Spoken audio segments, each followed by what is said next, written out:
കോട്ടയം ജില്ലയിലെ ഒരു തദ്ദേശ പ്രദേശത്തുണ്ടായ ദാരുണമായ അപകടത്തിൽ യുവാവ് മരിച്ചു. ടിപ്പർ ലോറിയുടെ ടയർ മാറ്റുന്നതിനിടയിലാണ് ഈ ദാരുണ സംഭവം നടന്നത്.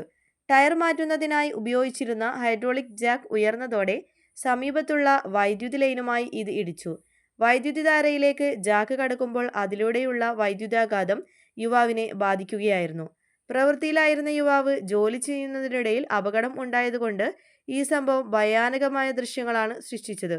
വൻ ശബ്ദം കേട്ടുകൊണ്ടാണ് സമീപവാസികൾ ഓടിയെത്തിയത്. ഉടൻ തന്നെ ആശുപത്രിയിലേക്ക് മാറ്റിയെങ്കിലും ജീവൻ രക്ഷിക്കുവാനായില്ല. ഇതുപോലെ ജാക്ക് ഉപയോഗിക്കുമ്പോഴും വാഹനത്തിന്റെ അടുത്തുള്ള വൈദ്യുതി ലൈനുകളും മറ്റ് അപകട സാധ്യതകളും ശ്രദ്ധയിൽ വെക്കണമെന്ന് സുരക്ഷാ വിദഗ്ധർ മുന്നറിയിപ്പ് നൽകുന്നു.